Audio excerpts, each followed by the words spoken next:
I was given a fun challenge by a viewer on my channel that said one of his clanmates had an unbeatable Boii build against Athens.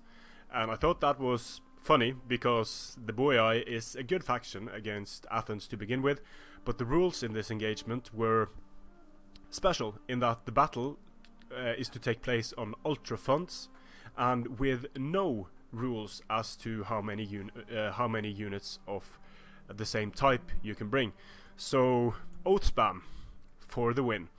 I'm coming up against 8 Oathsworn here, 5 Celtic Warriors, 4 Heavy Horse and 3 Levy Freemen. We played 2 battles. In the first battle I went for a Pike Corps and that went horribly bad. So in this battle I learned from my previous mistakes and I picked a risky build that could work against this spam of Oathsworn. And this is all ultra funds, so you will never see something like this on large funds. The key to victory for me here is to take out his meat shield units, take out his Levy Freemen, his Celtic Warriors, and take out his Heavy Horse. If I'm able to do that, I should be able to cycle charge his Oathsworn into oblivion and to skirmish them to death. So keeping my skirmishers alive is my number 1 priority.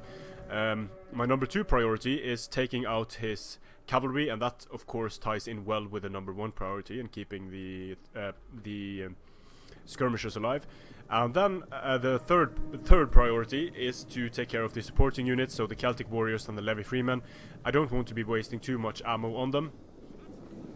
And then I'm just going to use these Hippeus the way they were meant to be used. I'm going to use them as a wall, as a coherent line of men that is going to be able to hold off and tire out the enemy for a long time.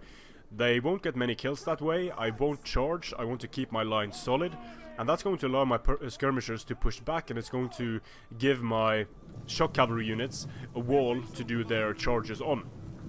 Hopefully that's the plan anyway. I have to be careful here because Celtic Warriors and Heavy Horse could do a lot of damage to my Hippeus. But I want to give him something to think about and not just have a static defensive position here, because obviously I want him to come to me. I want him to move and run towards me and tire out a bit. There is no reason for me to move closer to him than necessary. But I do want to give him something to think about on the flanks with the cavalry, so that he isn't able to envelop me on both sides at least. Now here I get a nice opportunity to charge some Celtic Warriors.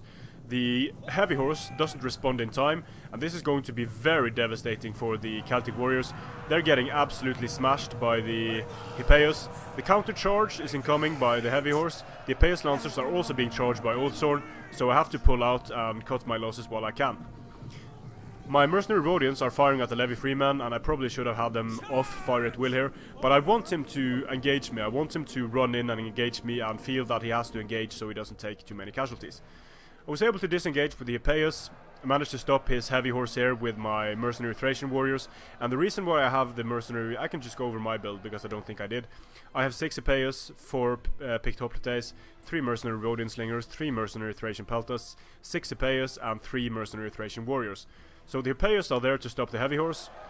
The mercenary Thracian Warriors are there to kill Heavy Horse extremely quickly and melee. They have a 15 bonus against large, together with an already amazing melee attack and weapon damage. So they're going to destroy Heavy Horse extremely quickly as long as they don't get run down on the charge. My Hippeus not doing too well over here. Managed to get a nice charge on the flank of the Oathsworn, but I have to be careful because more Oathsworn are coming in. Sending in the mercenary Thracian Warriors after they destroy the unit of Levy Freeman. This is just to do damage and to get charges. They are going to die here and not get a whole lot of kills. Just going to brace my picked Hippeus. I'm not going to put them in phalanx just yet because I want them to have a wider formation. Managed to gang up on his Heavy Horse here with 3 Hippeus, and that's going to be the end of the Heavy Horse unit. The Heavy Horse unit over here was destroyed. He still has a unit of Heavy Horse, but I'm pulling back with my Hippeus. I'm going to keep pulling back with my skirmishers because it's going to start wrapping around my lines, but I'm very impressed at how well my picked Hippeus are holding against this Oathsworn. They're not getting a lot of kills, but they are doing an amazing job in just holding back this tide of Oathsworn, and I think this would have gone worse for them if I had charged in. So now that I pulled back my skirmishers, I'm going to activate phalanx. Charge in the Hippeus to stop all of these units to buy myself some time. I'm going to charge the Celtic Warriors over here because they are firing javelins. Getting a decent charge, but since it was uphill, it's not really great.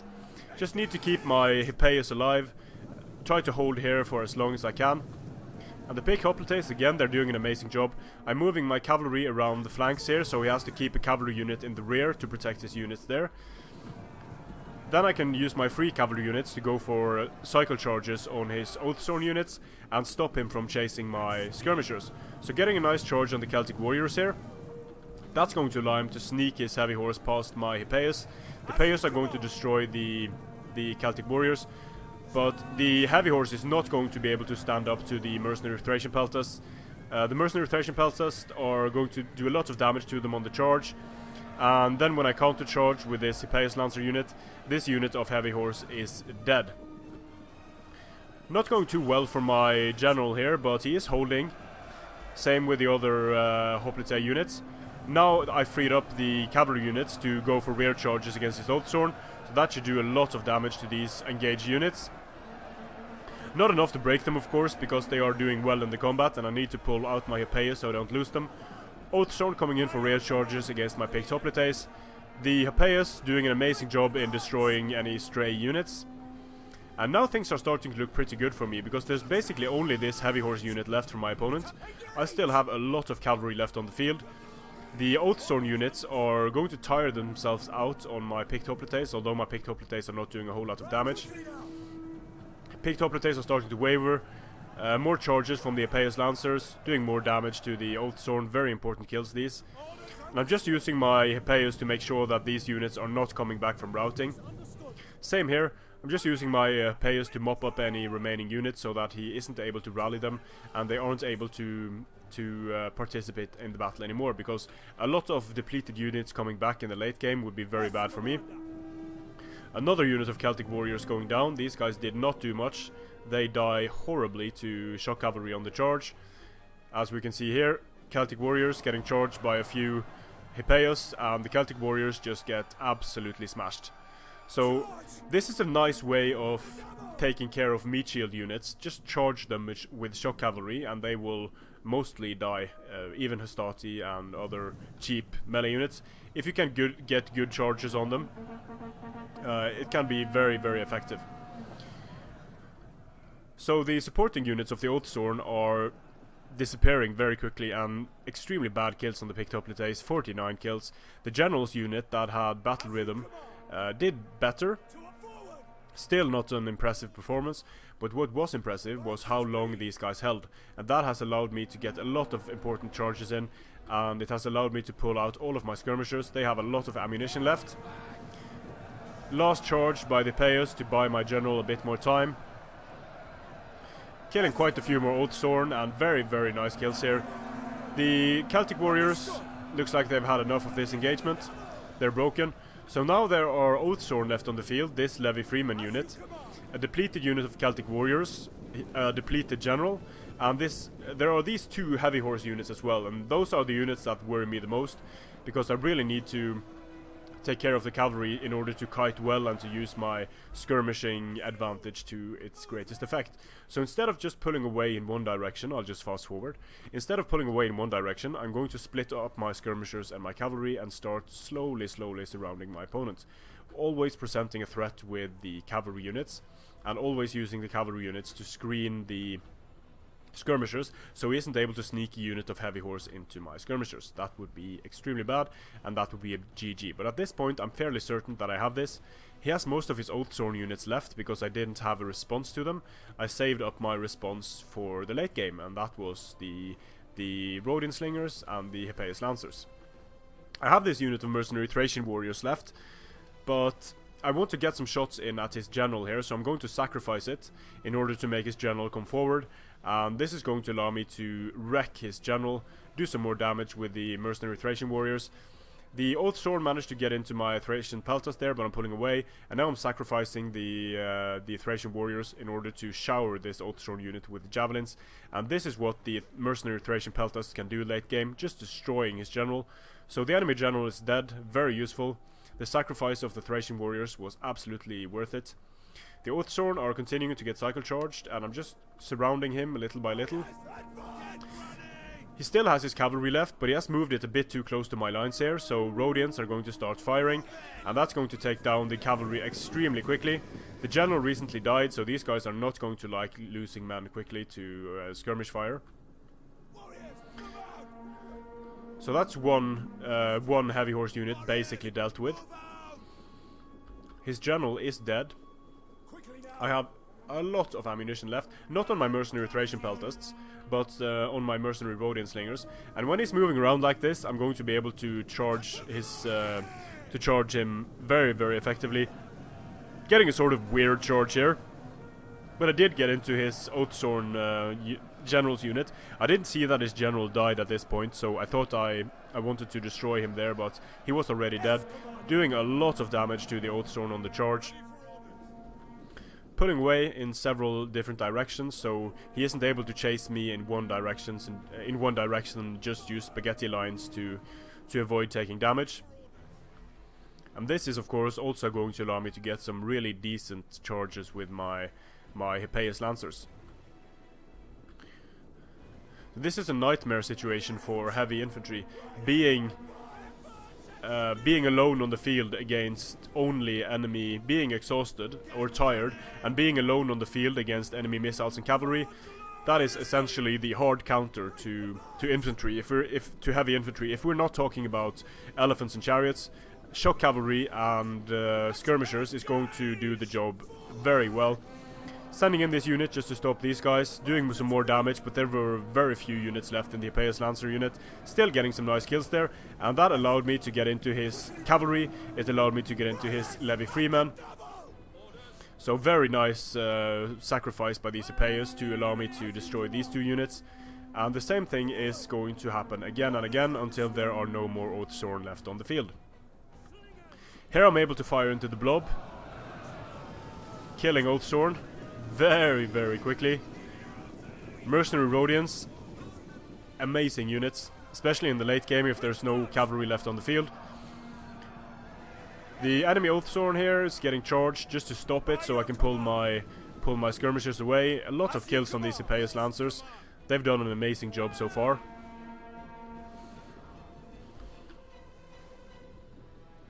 And more kiting.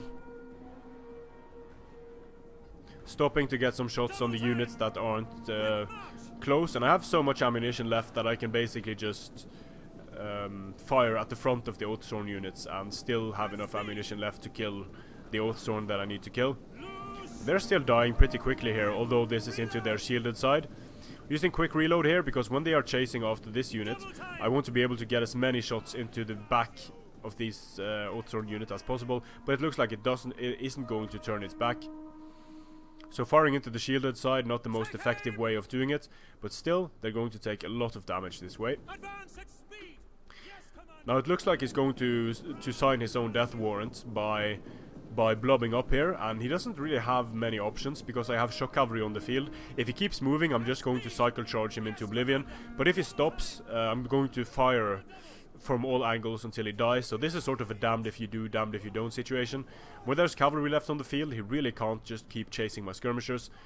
It's going to tire his men out. It's going to make them very easy to kill for my shock cavalry. They're also exhausted. This Oathsworn unit was stranded away from their mates.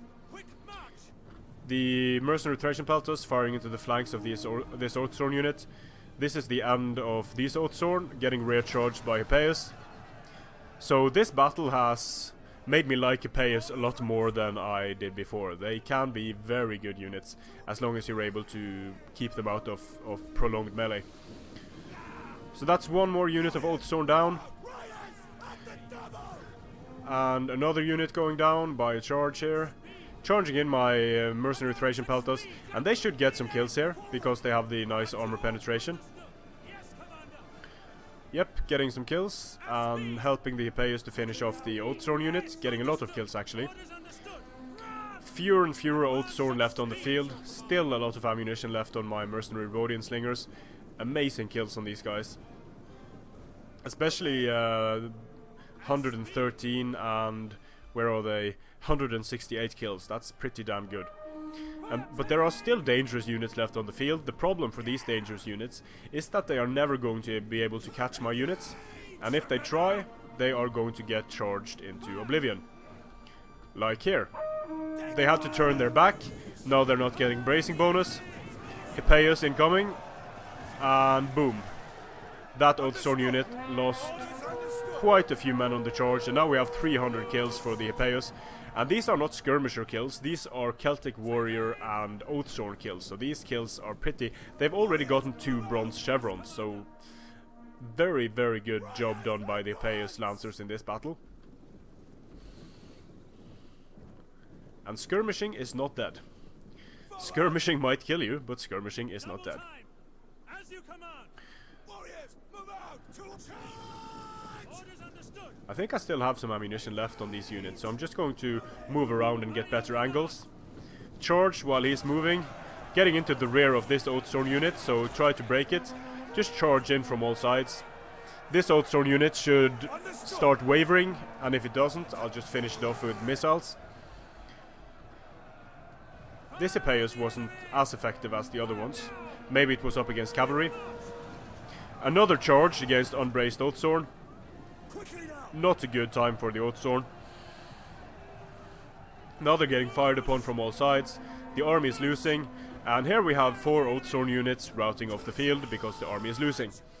So 4 Oathsworn, 8 Oathsworn are of course a very, very intimidating prospect to face, and especially as Athens, because as Athens, the only tools that Athens has to deal with Oathspam is, in my opinion, skirmishers and shock cavalry. The picked hoplites did not do well at all. The Hippeus Lancers did very well. The skirmishers did very well. I'm quite happy with how the mercenary Thracians did in doing damage to the enemy general and such.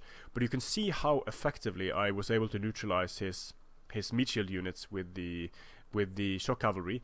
They basically did nothing, and his cavalry, by being so focused on getting to my skirmishers, did very little as well. So that was the key to victory in this battle. So it was very fun that AJSA Nahrime challenged me to try to defeat this Boii army, because like I opened this video with, defeating the Boii with Athens can be extremely, extremely difficult. And especially on ultra funds, and when there are no rules against how many of the different units you can bring. So if I was to counter spam this army and I know what I was facing, I could have just spammed shock cavalry, just only bring shock cavalry and skirmishers, and that could probably have worked very well too. But the thing I wanted to do, I wanted to try myself against the Oathspam army, and then I also wanted to see if a balanced army could beat the Oathspam army.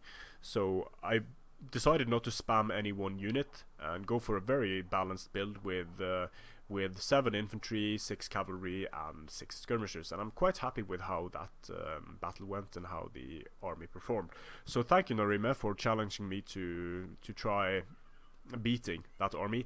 Like I told you, no army is unbeatable, but it is going to be difficult for Athens to beat sword spam. It's not impossible, but it's going to be very difficult, and this being on the Metosana of course makes things easier for Athens, because then skirmishers are going to be able to do well and shock cavalry is going to be able to do well. Had this been on a forested map or a hilly map, it would have been a nightmare.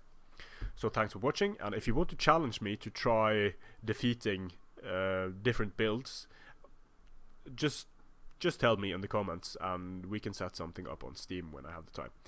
Thanks for watching, and I'll see you again on the battlefield.